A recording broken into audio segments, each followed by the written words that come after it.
Sosok Ki Alyafi, mantan Ketua Umum MUI keturunan Raja Ternate.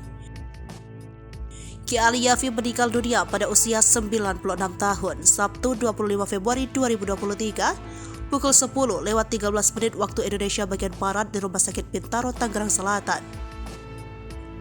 Semasa hidupnya, Ki Alyafi pernah menduduki jabatan penting berkaitan dengan Islam.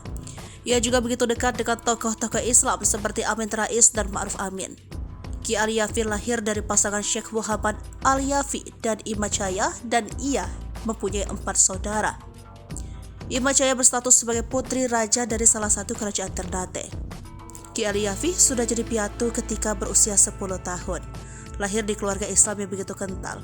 Ia sempat menekuni pekerjaan sebagai hakim pengadilan agama Ujung Pandang pada tahun 1959 sampai 1962. Perjalanan karirnya berlanjut sebagai Inspektorat Pengadilan Agama Indonesia Timur pada tahun 1962 sampai 1965.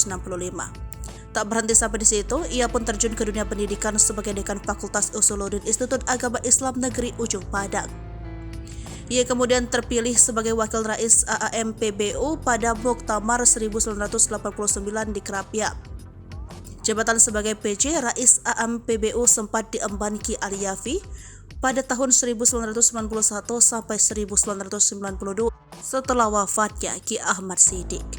Almarhum melanjutkan perjalanan karirnya sebagai Ketua Umum MUI pada tahun 1998 sampai 2000. Dan Direktur Institut Ilmu Al-Quran Jakarta pada tahun 2002 sampai 2005.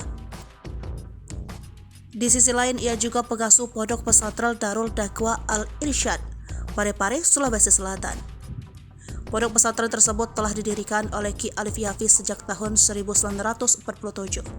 Sebelum meninggal, ia sempat dijenguk Wakil Presiden Ma'ruf Amin pada Kamis 16 Februari 2023 lalu. Wapres Ma'ruf Amin menyampaikan bahwa kondisi Ki Alyafi dalam keadaan baik kendati sedang jatuh sakit. Ia juga menggambarkan sosok almarhum sebagai senior ketika berperan sebagai Rais NU. Padahal, Ki Alyafi sudah menjalani perawatan secara intensif di rumah sakit selama 1 bulan terakhir.